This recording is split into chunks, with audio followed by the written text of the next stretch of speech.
The following program does not offer personal medical advice. Please consult your doctor before using any treatment or product we cover.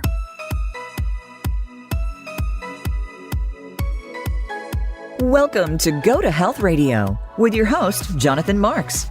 We provide a welcoming environment where experts educate you on important health topics, answer your questions, and provide information from which you can benefit in consultation with your doctor. And now, here is Jonathan Marks.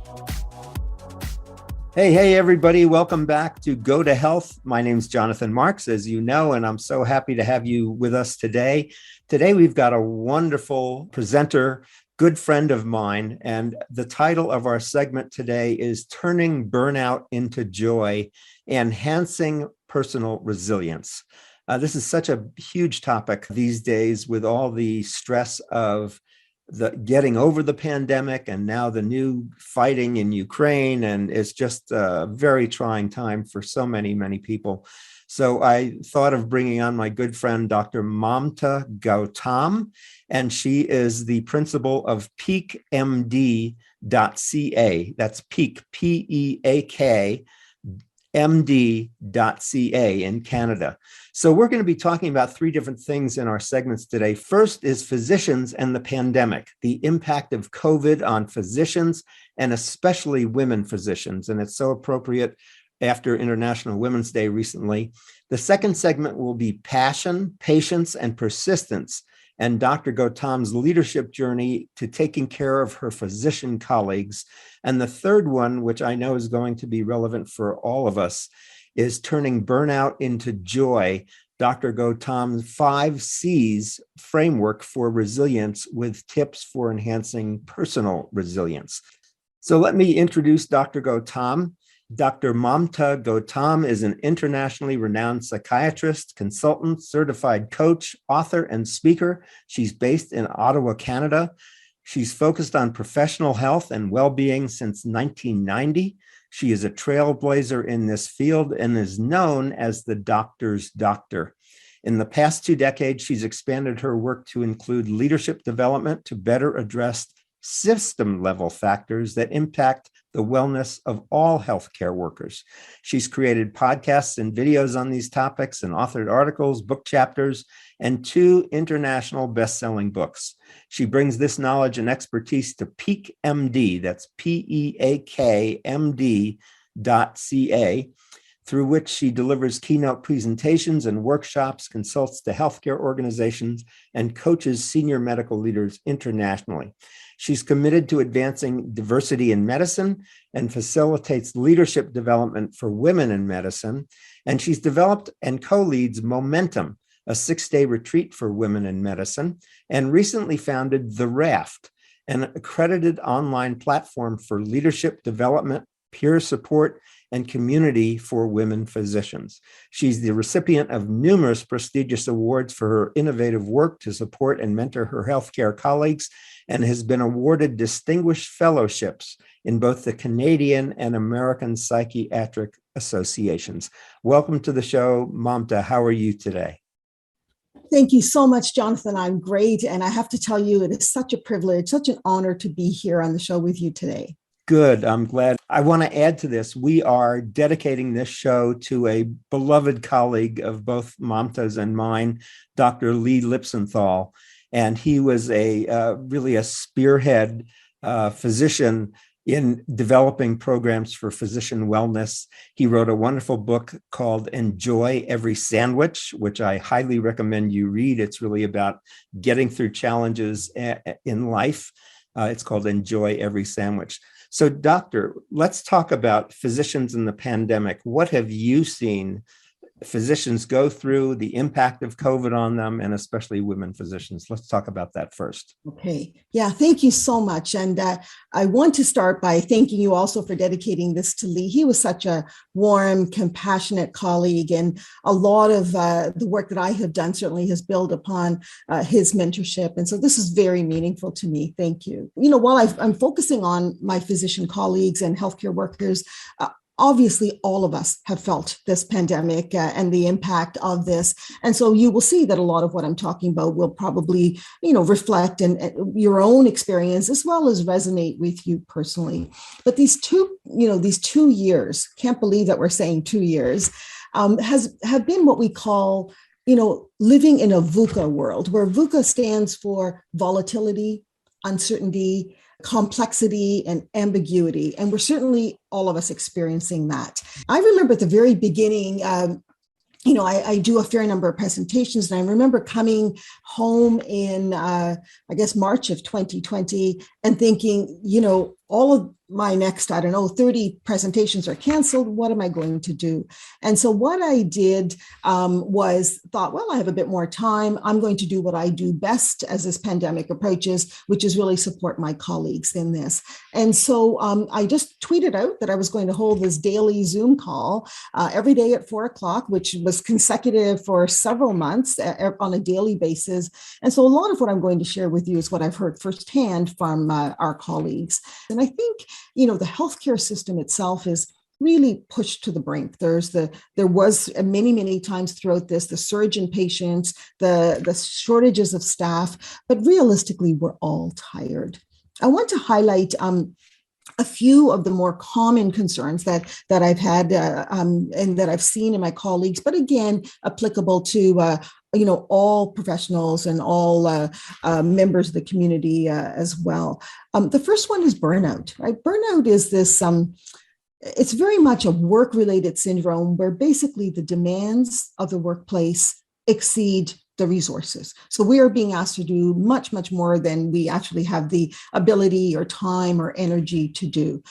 It is more likely to occur in jobs that require taking care of other people. So certainly in healthcare, but not specific to healthcare. There are many, many other jobs where people were taking care of other people and their needs. We see, an increased vulnerability to burnout. And we saw, of course, soaring rates of burnout and associated issues like anxiety, depression, sleep problems as the pandemic progressed. Mamta, let me ask the question, what does burnout look like? If you take a look at one doctor, what kind of symptoms do you see? What are they feeling? Describe that for us. Okay, so in fact, 3 stages have been described by Christina Mashlash and her associates. And so I'll show them to you. The first is emotional exhaustion. So what happens here is actually in our workplace, we don't see any issue. There's no concerns. People seem to be functioning as they always function. But they know that they are pushing themselves a little bit harder. And at the end of the day, they're drained. There is nothing left for them. And what they say are things to me like, Mamta, I come home at the end of my day and I'm sitting in a chair in my living room and I just put up like a newspaper, an article, a journal, something very tangible in front of me and my family to just let them know I don't have anything left right now. Right? Yeah. Please don't bother me. People will say to me, I'll come home and I'll drive my car into the driveway and I'll just sit in it. I'll just turn it off for a few minutes and just gather up some more energy before I go into the house for sort of the next part of my day. So that's the emotional exhaustion. What that moves into is the second phase that's been called depersonalization. And in this phase, what happens is that, we start to pull away from people. We start to socially withdraw and disconnect from people around us. And what we are realizing is that often it's the people in our lives that are the most draining. So that's what we have the least amount of energy for. And so again, in the workplace, we would see people don't necessarily make eye contact because that would involve, a connection and a conversation, which I don't have energy for. People will, so just sort of look down as they pass you in the hallway. People will grab a sandwich at their desk instead of going to a common area to have lunch. And we see this as well in our personal lives. Like often at the end of the day or the end of the week when we're healthy, we're excited to see people and we're excited to come home and interact with people. When you're feeling burnt out, and certainly in this stage, that seems like the last thing you want to do, right? Just one more person that wants something from you, and we start to make excuses about doing social activities and start to pull away. And then in that last stage of burnout, there's a sense of reduced personal accomplishment where we aren't feeling that sense of satisfaction from our work. We've lost that sense of meaning. We've questioned, like, what was it about what we're doing? Do we, made us want to go into this? And, that question certainly for medicine that we all get asked when we're, in our admission interview for medical school, we've forgotten the answer. What was it about this that was so compelling for us? And it's not that we don't care anymore. It's just we can't care. That, I can't imagine the kind of pressure and these 3 stages of burnout that you're discussing that medical professionals faced every single day for a few years, and just being totally overwhelmed. People are dying, people are being intubated, and there's no room in the emergency room. I mean, it was just horrendous. I just don't know how people made it through, and I have the greatest respect for the fact that people still went into work and did their job. Yeah, thank you, Jonathan. I share that too. And I want to add to that, because burnout is really just when we're asking, more, like where there's more work to be done than resources, right? But what you've just alluded to, I want to describe, we do have some terms for. So in addition to feeling burnt out, a lot of healthcare professionals have been feeling compassion fatigue. Now, compassion fatigue is sometimes correlated with burnout. It can coexist, but it's separate. So it's not as much about the work, but it's about the amount of compassion that we give to other people, and how drained we are by that, and our inability to refuel, right, in between, and to continue to give this out. And so people have found this during this time. It's sort of this emotional and physical erosion. And it's really because, all these people around us are equally in distress, and often obviously much more in distress, but we are mirroring that. We are soaking that up. And at some point, absorbing all of that trauma makes it hard for us to just refuel and do it again the next day. Yeah. I mean, and what happens when you're in the process of dissociating that you were talking about before, disconnecting? Yes. How do you do that? You must be doing that on a personal level, but on a professional level, you have to be coming through and being warm and caring. I don't know how people do that. Yeah. Well, and I think that is the draining part, right? That, we really have to find something inside you and push yourself to do that, which makes it hard. And we've talked about sort of, the personal impact on us, but I also want to bring up another term that I've heard, and is certainly another factor here for healthcare workers, is a sense of moral distress that leads to moral injury. And what this is really this challenge of sort of, at the same time, knowing what I want to do for my patient that is the best care possible, but being limited by what's available, right? What's available in my hospital or in my healthcare system, just constraints beyond our control. And so there might be times where, because of the burden on the healthcare system, we've asked patients not to come to the emergency room, unless it was acutely necessary. We've had to make decisions like which patients can be admitted to hospital at a time when, obviously, ideally, we'd like to admit everybody that requires that help. We've had to make decisions like which patients are able to have admission to ICU and the resources, or which patient gets the ventilator that's left. And, these are the impact of that is unbelievable. Yeah. I've had colleagues, in distress, really just saying, that decision will haunt me, and the trauma of making that. And if we do enough of that, the sense that there are enough limitations, and it's not even patients requiring acute care. There are many primary practice physicians who, ordinarily would have had their patients getting their hips replaced or going for surgery, which now has been put off, and then having to, support them and explain to them why that's happening, but still feeling badly, like the injury of recognizing that, this is not the ideal care I would like to provide for my patients. Yes. So tell us a little bit about the additional stress that you perceive among women physicians and women healthcare workers. Yeah, thank you so much, Jonathan, because the reality here is that this has not been an equal opportunity pandemic. I think, and I say this for women physicians, but I think that many of our women listeners will relate to this, because this was not specific necessarily to women. And what we saw was that, a lot of the rates of, I've just talked about burnout, fatigue, have actually been greater in women than men, and certainly women in healthcare. And some of these factors are related to work, and some of these factors are related to home. So if we think about in the workplace, what we see is that the inequities that persisted pre-pandemic certainly have, continued and often have worsened.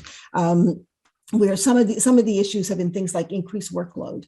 And so while, women and men physicians perhaps have been equally taking care of the clinical workload, what we see is that some of the what we call more sort of citizenship types of tasks have been relegated to women physicians, or they have been, somehow given them, or they take them on. So, things like, yes, you have to take care of all the patients and do that, but could you also write up the patient information brochure? Could you also, support our medical students and residents in training who are feeling distressed by the situation, or perhaps are concerned that they're not getting the type of education that they would like? And so basically the workload is increased, but a lot of these tasks are what we would say, academically less recognized. And what we saw too was that a lot of our male colleagues, were involved in research, were involved in academic activities that actually helped them on that path for promotion, whereas a lot of our women colleagues were doing some more of the nurturing tasks, the explanation tasks, the educational tasks, which are not really acknowledged and recognized in the same way. Right. And then that's just at work. But now let's talk about at home and the difference in the role at home. Talk about that a little bit. Yeah. Well, again, I think, fairly early on in the pandemic, many people, including healthcare professionals, switched to working from home, right?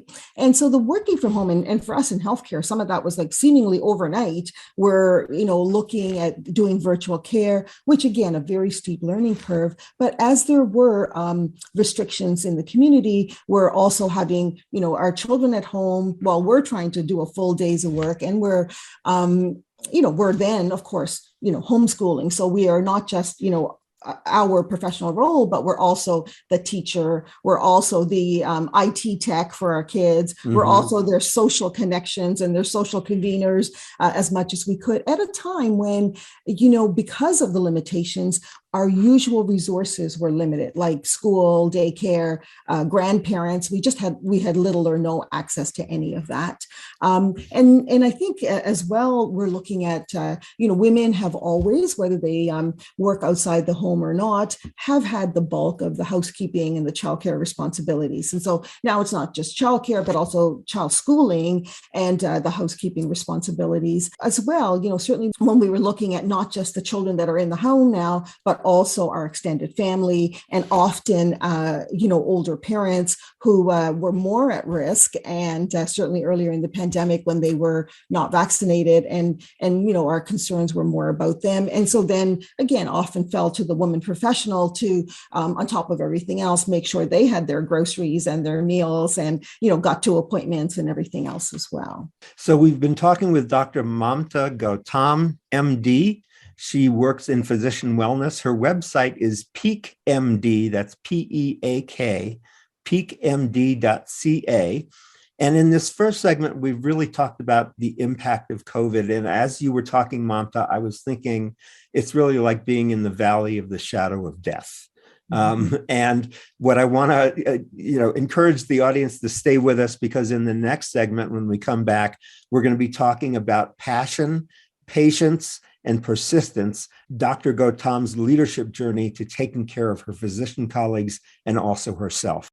We're making it easier to listen to the Voice America Talk Radio Network live wherever you go on iPhone, BlackBerry, or Android. Download it from the Apple iTunes App Store, BlackBerry App World, or Android Market. Listen for Go to Health Radio, featuring host Jonathan Marks and health experts from around the world who bring evidence-based education from Western, alternative, and holistic practices. We bring together you, seeking relevant and proven information for your healthcare needs, and reputable healthcare experts and companies who offer quality education for your benefit. Monthly, we also share continuing education for medical professionals. Listen live every Wednesday at 12 noon Pacific Time and 3 p.m. Eastern Time on Voice America Variety.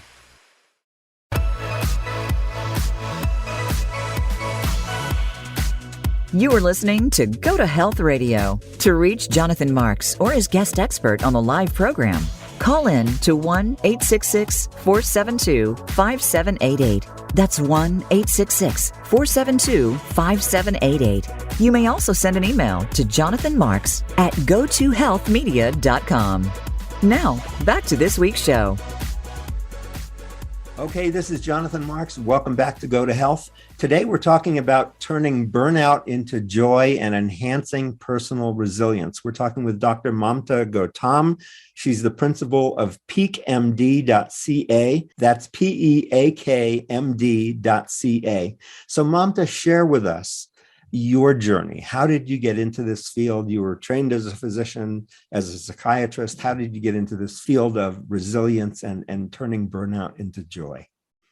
As I look at my journey in my career, I want to just remind our listeners too that it's not always a straight path, right? That and sometimes life throws you opportunities, and I encourage you to at least explore them, if not follow through. And so, sort of that sliding doors theory of our career, and and I'm going to talk a little bit about how my work in burnout really started with my work in terms of treating my physician colleagues. So, how did that happen? I actually went through medical school and my residency and trained to be a psychiatrist. I did some extra training, what we call a fellowship in child psychiatry. So in fact, that's the subgroup that I thought I was going to be working with. Mm-hmm. And so my first year of practice, I had this opportunity to speak to a group of physicians. And what happened was, I remember it was September, I'm at home, it's about Friday night around midnight, and I get a call from a close friend of mine. And she is the national president that year of this major medical organization. They're having their medical meeting in Ottawa, where I live. And she calls in a bit of a panic because her keynote speaker for 8 o'clock the next morning is sick and has just canceled. Mm-hmm. And so she's like, Mamta, can you fill in? So I said to her, you know what? I've just finished teaching the medical students about depression, right? If I can kind of, rework that talk, I'm happy to come, right? But, I'd be talking about depression. She says, I don't care what you talk about, right? I just need a warm body in the morning, right. Just come. So right. That's actually how I got, right, very unexpectedly to speak to hundreds of doctors Saturday morning at 8 on depression, right? Probably not a topic they ever expected to be thinking about, certainly at that point. Mm-hmm. At the end of it, I had several colleagues come up to me and say, we really liked your approach to depression. It sounded like you were telling my story. Would you see me as a patient? So those were my first few physician patients. And within 3 months, by word of mouth, that was my whole practice. Really, that's what I've been doing since 1990. So I do certainly want to credit my colleagues for the privilege of, allowing me to care for them, but also, learning a lot of what I'm going to be talking to you about. And this opportunity was amazing for me because I had some passion. Like, it's interesting, again, how things work out, but healthcare does not really care for the health of its workers. And very early on, I remember these are like 1980s, but sadly, in some places, things have not changed. And so I was already thinking of my own experience, thinking of how can I support healthcare workers in medicine, had this passion, didn't quite know what to do with it. And within a few months of finishing my residency and fellowship, I had this opportunity. I thought, this is it, right? Mm-hmm. So the passion is so important because honestly, that's been a lot of what's carried me with all of the efforts over the last 30 years in this field.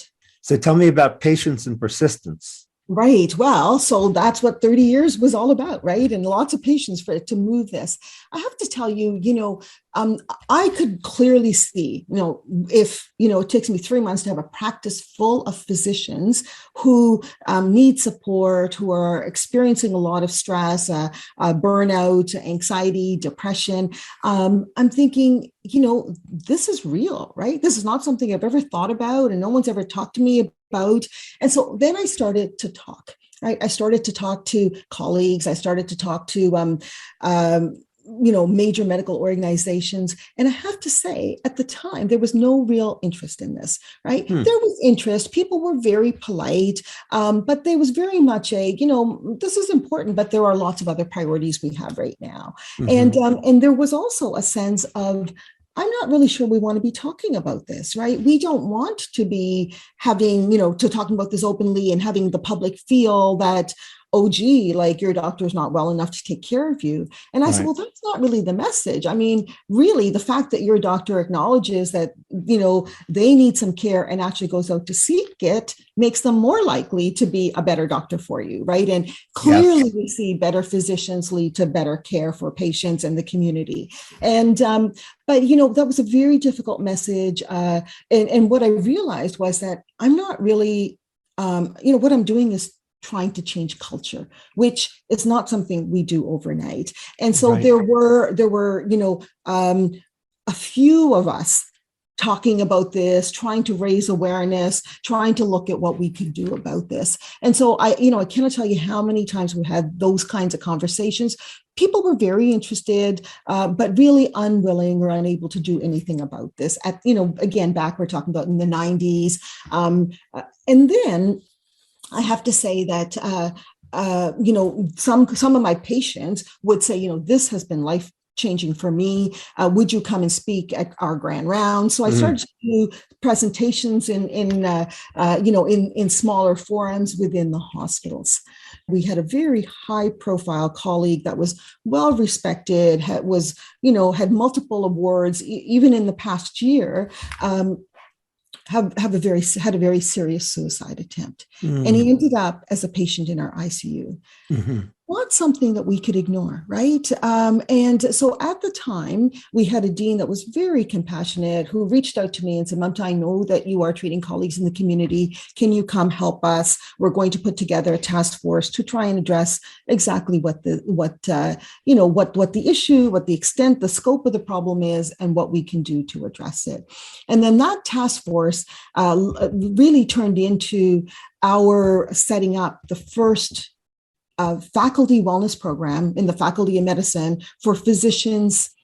It was the first one around the world. The thing about physicians and part of the culture has really been the sense of, we're caregivers, right? We're not care receivers. And it's not how we see ourselves. Right. And the culture of medicine is very much focused on, the patient comes first.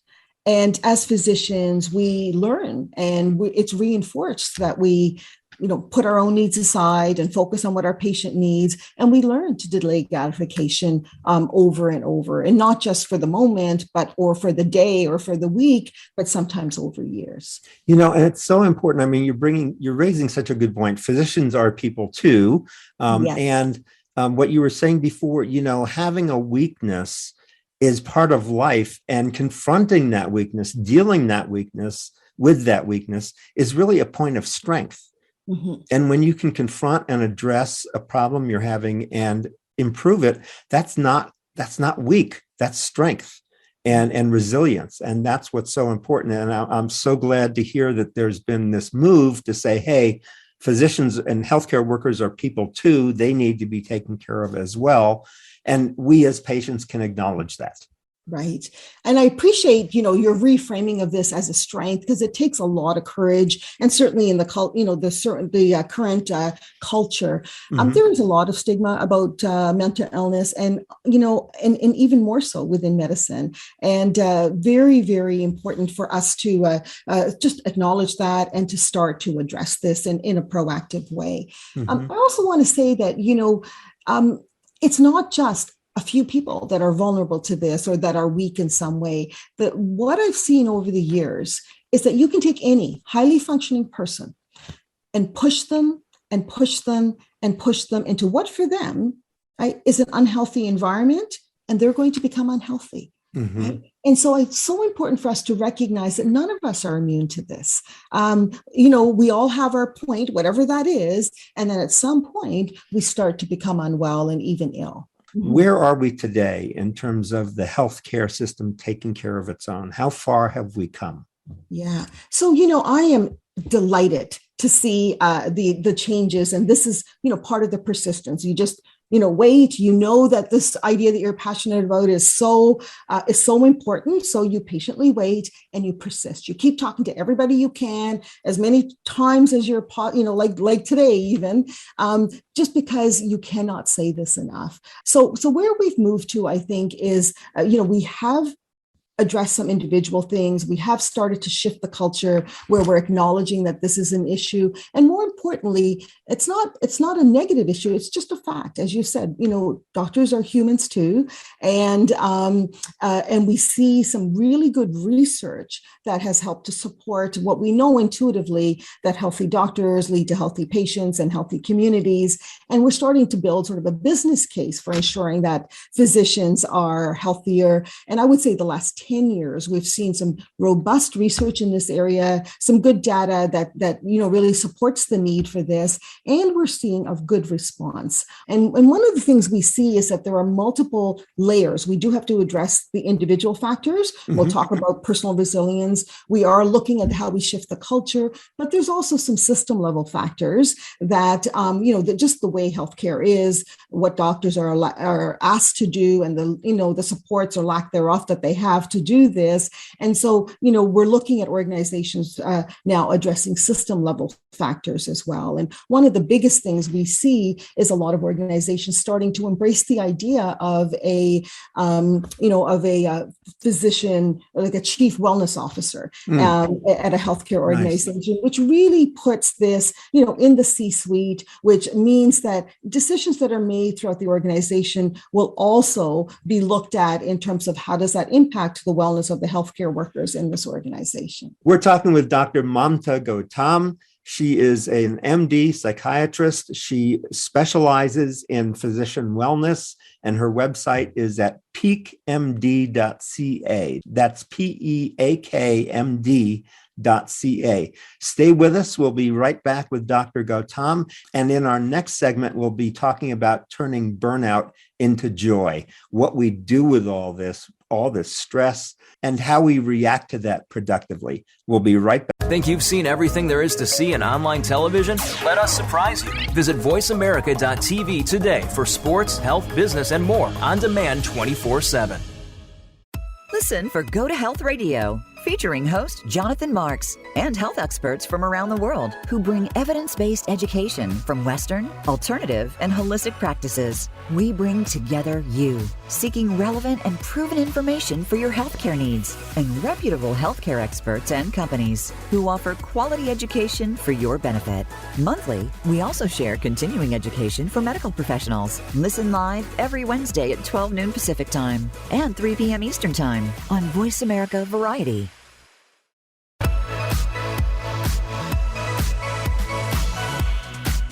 You are listening to Go to Health Radio. To reach Jonathan Marks or his guest expert on the live program, call in to 1-866-472-5788. That's 1-866-472-5788. You may also send an email to jonathanmarks@gotohealthmedia.com. Now, back to this week's show. Okay, Jonathan Marks with Go to Health. We're back with Dr. Mamta Gautam. She's a psychiatrist in Canada and Ottawa. Her website is peakmd.ca. And in this last segment, we really want to take a positive note, which is how do you take all this actual reality, can be very difficult and challenging, and how do we live our lives productively? So we've named this segment Turning Burnout into Joy. So Dr. Gautam, how do we do that? I know you've got a framework for that. I do. Thank you so much for asking. I wanted to just put this framework into context, though.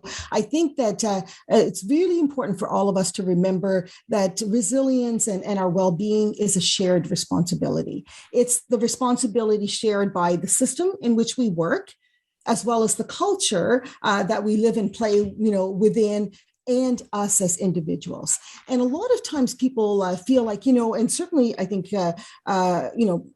highly functioning professionals feel that, I am resilient. I couldn't have gone this far if I weren't resilient. And really, it's the system that I work in that needs to change. I think that, while we are clear that things like burnout are now actually caused by system level factors, what we see is that we must not forget the importance of focusing on our own individual personal resilience, because that is what gives us protection. That is what gives us the strength to address and advocate for changes in the healthcare system. Over the years, as I've worked with colleagues, I did a qualitative analysis of 1,000 charts in my office, and I defined some common themes that people either used to stay well once they had recovered their health, or also spoke to colleagues who, in a specific situation where some of their colleagues came for help, they didn't, and they somehow were able to cope. It was like, what helped you cope? And so what I've come up with is the 5 C's of resilience. So the first is control. What we realize over and over is the number one cause of stress is this feeling that we don't have any control. And you think, again, the last situation that you were in that caused stress, it was because in that situation, you felt like you had no control, right? Now, here's what happens. We are in a situation and we're just a small factor in that situation. So I think of, there's me, I'm maybe like 2% of the situation. And then there's, my colleagues, the other people I work with, the organization in which we work, the community, the state in which I work. And so I'm just a tiny cog in the wheel. So it makes sense logically to focus on the bulk of the problem, that 98% around us. What we forget, though, is that control is an illusion. We have no control over anyone or anything around us. Here we are focusing on this part that I've just said we have no control over, right? And we feel we have no control. And what we need to remember is that 2% that we bring in, right? Our expectations of ourselves and people around us, our sense of self, our personality traits, our strengths, our challenges. And if we can start to recognize some of those, then, and focus on that 2%, then we've challenged that sense that we have no control. And what it does is allows us to, focus on what we can change or modify, and learn to accept and lobby over time for the factors that are greater, that we can influence but not fully control. And what I'm hearing you say is, in a situation which may be chaotic and is systemically chaotic, you really don't have control. You still do have your sense of control and how you're going to respond to the given situation, knowing you can't do much to change it. Absolutely. Right. And so, for example, we take a physician working in a busy emergency room, and there's, hundreds of people waiting to be seen. You can't control that. You can't control that the people need medical help, or that there's a limited number of emergency physicians available, and that, babies are crying and that parents are upset. You can't control any of that. But what you can control is that you don't get frustrated. What you can control is that and we'll talk a little bit more about this, but, remember what it is that you're here to do. What you can control is that you pace yourself so that, when you are with each patient and family, you give them your full attention, and you do what you can to take the best possible care of them and reassure the family and apologize for the wait, and that you pace yourself and make sure you grab a snack in between so that you can continue to do this all day long, right? And so, and it is a little bit of that, but what that does is it allows you by the end of the day to have gotten through the day and to have made the kind of impact you would like to have. Got it. Let's talk about the second C, the 5C framework, commitment, I think you mentioned. Yeah. So you remember earlier in this show when we talked about the stages of burnout. In the last stage of burnout, we don't feel that same sense of satisfaction. That we don't feel like we're making, we're having the same impact. And what's happened is that we've forgotten what it was about the work we do that was so meaningful to us. And so the commitment part is really staying connected to the why, right? Why am I doing the work I do? How does it fit with my values, with what is really important to me? And what about it gives me meaning, to think about what a great day is. And I would encourage everyone to think about, what maybe even a moment at work that is wonderful, that you remember as really exemplifying why you do the work you do, right? And I'll take a moment and share a story that for me exemplifies this. So, when I do see a physician as a patient, we talk about boundaries. We talk about what we're going to do if I see them in the community. And when my children were younger, we would, and they would be, curious. I would, we created a script and said, if I see you at the grocery store, I'm just going to introduce you as a colleague with whom I work, which is honest, but sufficiently, vague to protect confidentiality. Right. So I'm sitting in a major hotel at downtown in a big Canadian city after a conference, and one of my colleagues comes in, a colleague who probably was one of the most seriously depressed colleagues I've ever had the privilege to work with. I don't think I've ever worked harder with a patient. I don't think a patient has ever worked harder to get better. Huge impact to her personally during that time and to her family. So she's better now. She's attending this conference. She comes through the doors of the lobby, and she and her 7-year-old daughter have been shopping all morning. They've got some parcels, and they come towards where I am. And we chit chat for a little bit. We say hello. We talk about their shopping. And at one point, her little girl, as expected, says, "Well, who's this, mommy?" And she goes, "Oh, this is Dr. Gautam. This is the doctor with whom I work." And we, continued our conversation. We wrap up and they go down the hall towards the elevators. And at some point, the little girl, right, she turns back and looks at me. She walks a couple more steps. She holds her mom's hand. She turns back and she looks at me again. She walks a few more steps. And again, she turns back and looks at me. She does this a few more times.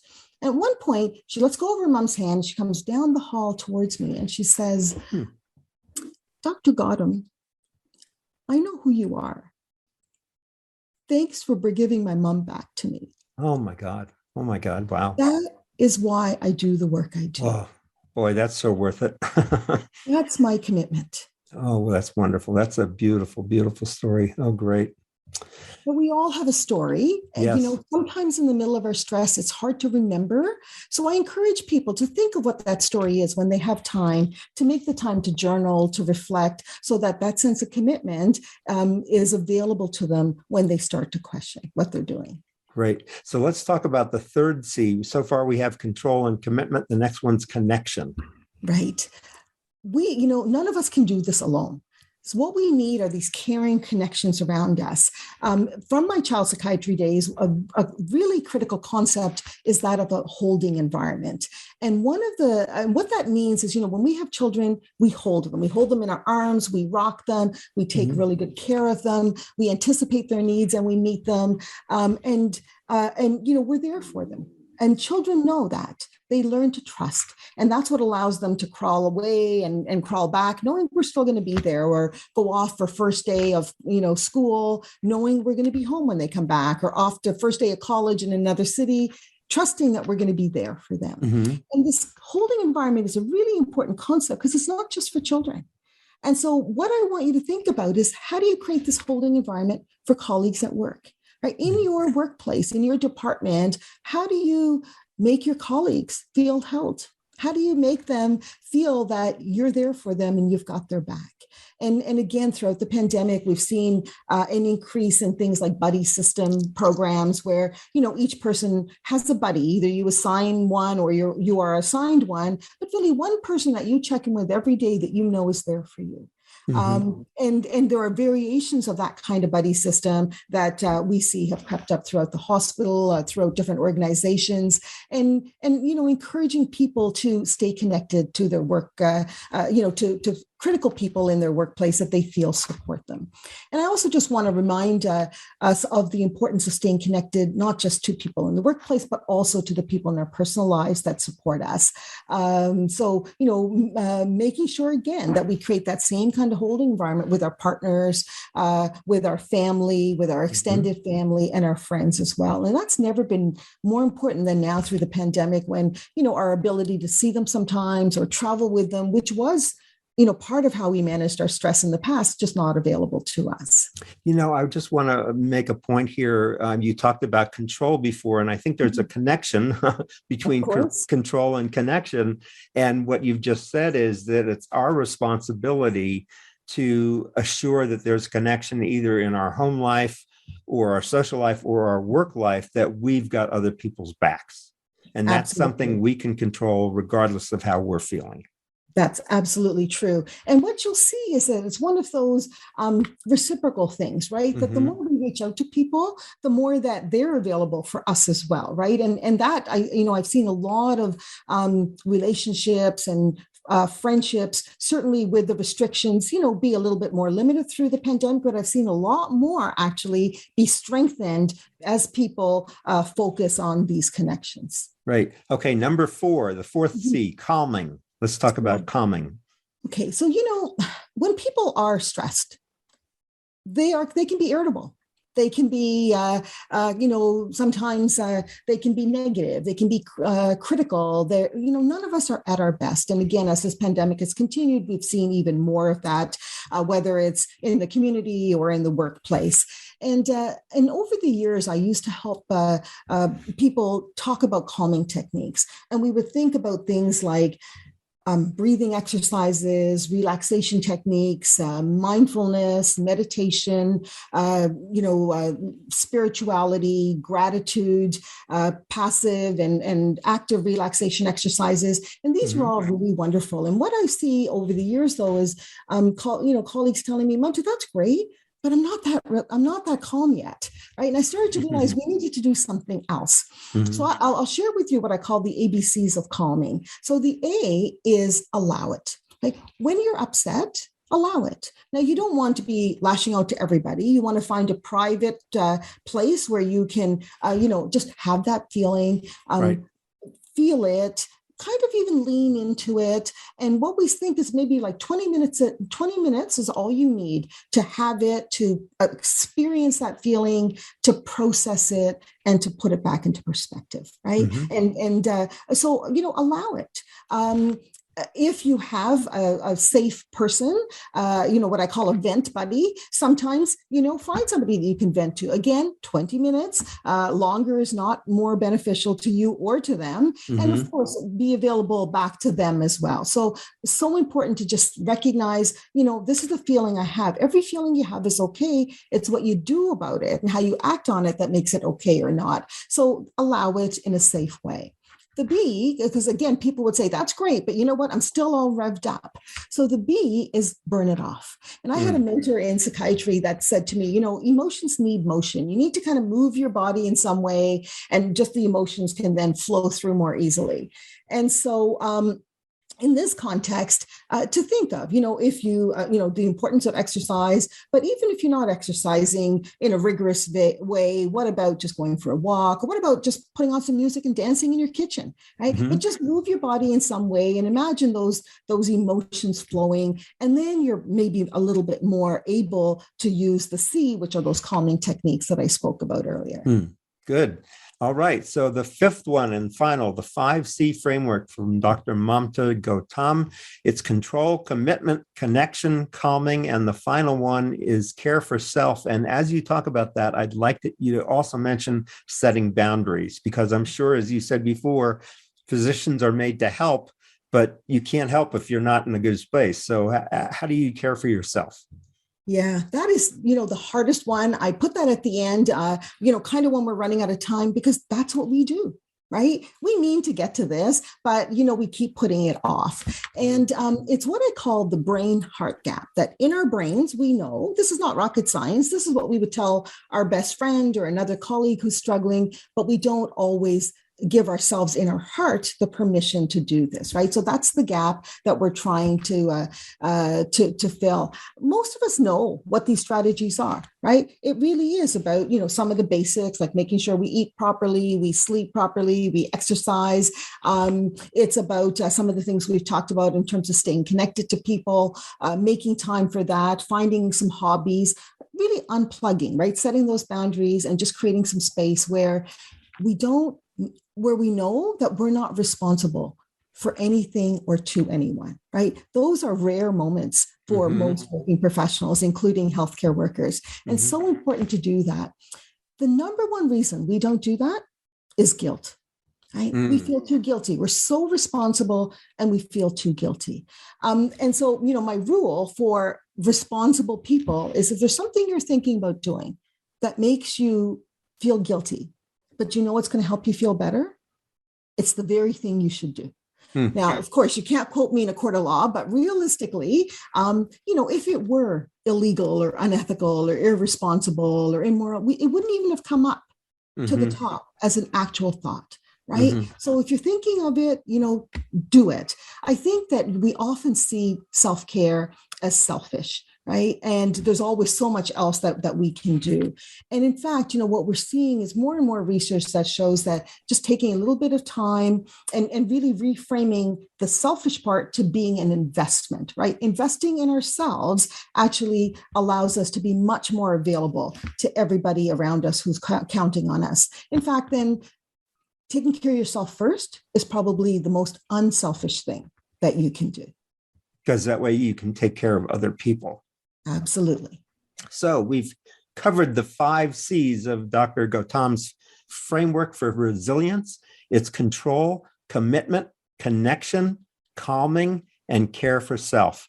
And there you've got it. Now, Dr. Gautam, I know you have a number of programs where people can work with you. Can you tell us briefly about those? Yeah, so a lot of those are programs where it's individual, it's one-to-one coaching and coaching at multiple levels. A lot of it is leadership coaching. If there's something in the workplace, say a new change initiative that you're about to do that is going to be a stressful process, dealing with somebody in the workplace that perhaps is a difficult behavior issue, or if you're considering some sort of transition or some investment in yourself to improve your own well-being, the coaching is certainly very helpful. A lot of my work, as I work more on system level issues, I realize that there is this gender leadership gap, and a lot of my work has been with women professionals. Again, sometimes in the one-to-one coaching. There's a couple of programs that I have developed. One is Momentum, which is a 6-day retreat. It really allows women to get away with other like-minded women for 6 days. And that really actually came out of, we still do actually have a 2-day program. And women who came to that would say, this is amazing. I've never had the time to sort of stop and just focus on myself. But, so I do that on the first day. Then I go home and I make dinner for my family and I put the kids to bed and whatever. And I think a little bit. I come back for the second day and it's over. Like, we need more time. And so and they've asked for the 6-day program where we come, Sunday at noon and we leave the next noon on Friday, but really some time to have these concepts, to sink into them, to actually look at how you would apply them to yourself, to share conversations with other people and have some time, right, for that reflection, which we just don't have. And I also want to mention the Raft, which is a new offering that started through the pandemic, but certainly will be continuing. And it's online. It offers accredited leadership training following the LEADS framework, which is a leadership framework for healthcare that was started in Canada, but now is being used around the world. And Wonderful. Yeah. And it provides not just the training, but also a community, right? So I often will say to people, come for the content, but stay for the community. Mamta, it's been so wonderful meeting with you today. I'm so glad you came on to explain this from the physician point of view. It's just been wonderful. And, we've got to take care of our healthcare workers. That's the big message here. And the healthcare workers have to take care of themselves. And even in uncontrollable environments. Those are the big messages I'm taking away from today. So we've been talking with Dr. Mamta Gautam. She's at peakmd.ca. That's in Ottawa, Canada. It's peak, P-E-A-K, md.ca. She does individual counseling with health professionals, and she also has a 6-day retreat called Momentum, and then an online community called The Raft. So definitely look her up. If you're in the healthcare professions, I'm sure she can help you or guide you to the right resources. Again, Mamta Gautam, MD. She's a psychiatrist, internationally renowned, also consultant, certified coach, author, and speaker from Ottawa, Canada. Thanks so much for being with us today, Mamta.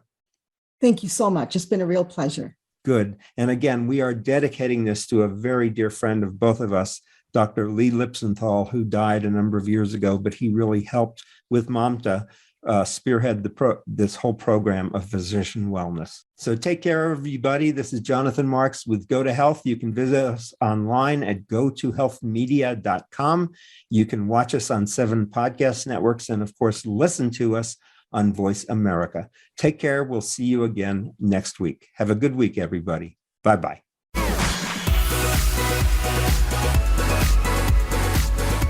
Thank you for tuning in this week to Go to Health Radio. Be sure to join Jonathan Marks and another health expert next Wednesday at 3 p.m. Eastern Time and 12 noon Pacific Time on the Voice America Variety Channel. You can also catch the program on your favorite podcast platform. Until our next show, be sure to visit us on the web at gotohealthmedia.com and elevate your life.